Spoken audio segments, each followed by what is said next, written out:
तकसीम हिंद के बाद 1960 में तय पाने वाले सिंध तास मुआहदे के तहत यानी इंडस वाटर्स टेरिटरी के तहत दरिया रावी का बेशतर पानी भारत के इस्तेमाल के लिए दे दिया गया। पाकिस्तान सिर्फ इसकी महदूद मिकदार को इस्तेमाल कर सकता है, जिसकी वजह से रावी का बहाव मौसमी और गैर मुस्तकिल हो गया है। पाकिस्तान के सूबा पंजाब में इस वक्त इंतहाई सैलाबी सूरत हाल है, जिसमें दरिया रावी है, दरिया सतलुज है और दरिया चनाब है, जिसमें अब तक की इतलात के मुताबिक 20 लाख लोग बरह रास्त मुतासर हो चुके हैं और अभी ये तादाद बढ़ सकती है। इसके बाद ये पानी दाखिल होगा सिंध में, जो कि मजीद तबाही का बायस बन सकता है। आज की इस वीडियो में हम बात करेंगे दरिया रावी की जोग्राफियाई कंडीशन, ये कहाँ से निकलता है, कहाँ पर खत्म होता है, इसका तारीखी पस मंजर और इसका टोटल रकबा कितना है, इस पर अब तक पाकिस्तान में कितने बैराज बनाए गए हैं, इंडिया में भारत में इसके ऊपर अब तक कितने डैम्स हैं, इसकी मुकम्मल मालूमात आज की इस वीडियो में हम डिस्कस करेंगे। दरिया रावी एक तारीखी और अहम दरिया है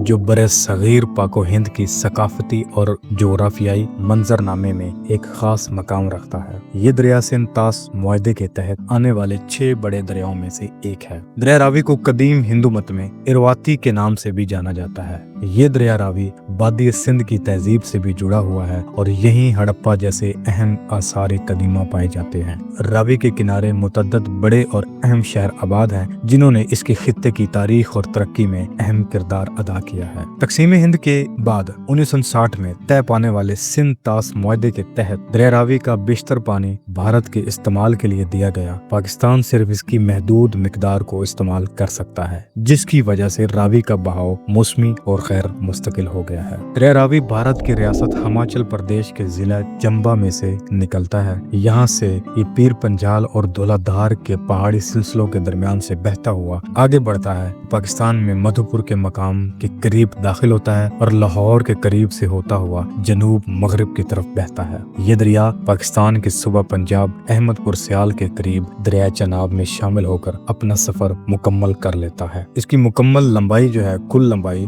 वो तकरीबन 720 किलोमीटर है, यानी 450 मील। अब हम बात कर लेते हैं कि अब तक भारत और पाकिस्तान में दरिया रावी के किनारे कौन कौन से शहर आबाद हैं। भारत में जहाँ तक बात की जाए तो एक डलहौजी है, हिमाचल प्रदेश का एक खूबसूरत पहाड़ी स्टेशन है। उसके बाद पठानकोट है, जो कि एक अहम फौजी नकलो हमल का एक मरकज है। उसके बाद अमृतसर आता है, जो कि सिख मजहब का सबसे मुकद्दस शहर है, जहाँ मशहूर ज़माना गोल्डन टेम्पल हरमिंदर साहब दरिया रावी के करीब ही वाक़ है। तारीखी तौर पर यह दरिया इसके बहुत करीब बहता था, वक्त के साथ इसका रुख बदल गया है। उसके बाद पाकिस्तान में जब ये दाखिल होता है तो पाकिस्तान में इसके किनारे कौन कौन से बड़े शहर आबाद हैं। उसमें शक्करगढ़ पंजाब के सरहद के करीब एक अहम कस्बा है। उसके बाद नारोवाल है, पंजाब का एक जिलाई सदर मकाम है। उसके बाद सियालकोट है, जो कि पंजाब का बड़ा सनती शहर है, खेलों के सामान और सर्जिकल आलात की सनत के लिए बहुत मशहूर है। उसके बाद है लाहौर, जो कि पंजाब का दूसरा सबसे बड़ा शहर है और पंजाब का दारुल हुकूमत भी है। लाहौर की तारीख और सकाफत दरिया रावी से गहरे ताल्लुक रखती है।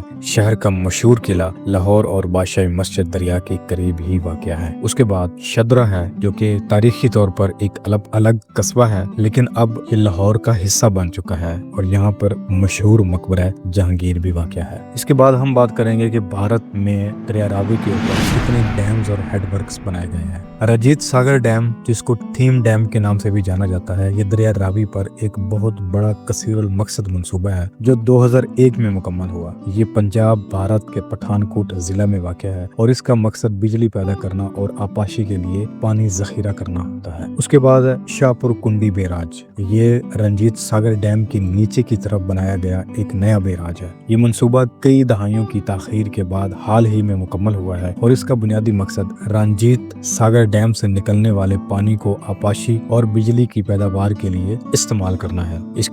इसके मुकम्मल होने से वो पानी जो पहले पाकिस्तान में बह जाता था, अब भारत के ज़ेरे इस्तेमाल आएगा। उसके बाद आता है मधुपुर हेडवर्क्स। ये रावी पर बनाया जाने वाला एक कदीम तरीन हेडवर्क्स है, यानी बैराज है। इसे 1879 के करीब मुकम्मल किया गया। इसका मकसद नहरों के जरिए आपाशी के लिए पानी फराहम करना, खास तौर पर बलाई बारी दोआब नहर के लिए जरूरी है। अब हम बात कर लेते हैं कि पाकिस्तान में दरिया रावी के ऊपर कोई डैम तो अब तक नहीं बनाया जा सका, लेकिन हेडवर्क्स जरूर मौजूद हैं, जिसको हम बैराज के तौर पर भी जानते हैं। सबसे पहले आता है हेड बल्लो की। ये पाकिस्तान के सूबा पंजाब दरिया रावी पर एक अहम बैराज है। ये दरअसल बरतानवी दौर में 1915 में ट्रिपल कैनाल्स प्रोजेक्ट के हिस्से के तौर पर बनाया गया था ताकि निचली बारी दोआब नहर को पानी दिया जा सके। बाद में इसे मजीद बेहतर बनाया गया है। उसके बाद आता है सिदनाई हेडवर्क्स। सिदनाई बैराज है जहाँ पे आजकल ऊंचे दर्जे का सैलाब है और इर्द गिर्द के तकरीबन 30 से 50 गांव जेरे आब आ चुके हैं और अभी भी पानी की सतह जो है वो ऊपर बढ़ती जा रही है। सिदनाई जो कि ये भी एक दरिया रावी पर अहम मंसूबा था जो 1965 में मुकम्मल हुआ और इसका मकसद सिदनाई नहर को पानी की फराहम यकीनी बनाना था। ये तमाम मंसूबे इलाके की ज़राअत, बिजली की पैदावार और पानी के इंतजाम के लिए इंतहाई अहमियत के हामिल है। दोस्तों, दरिया रावी के ऊपर अभी तक पाकिस्तान में डैम तो नहीं बनाया जा सका, लेकिन हेडवर्क्स या बैराज जरूर बनाए गए हैं जो कि आपाशी के लिए पानी को तकसीम करके दूसरे इजला तक या दूसरे इलाकों तक पानी को पहुंचाना होता है। इस वक्त पंजाब में इंतहाई सैलाबी सूरत हाल है जो कि पंजाब के लोगों को तारीख के बदतरीन सैलाब का सामना है। इस वक्त तक तकरीबन 15 से 20 लाख लोग इससे बराह रास्त मुतासर हो चुके हैं। वीडियो अच्छी लगी हो तो लाइक और सब्सक्राइब कर दें और बेल आइकन पर जरूर क्लिक कर दें, क्योंकि इससे अगली वीडियो जो मैं बनाने जा रहा हूँ वो दरिया चनाब की तारीख और उसके पस मंजर पे होगी।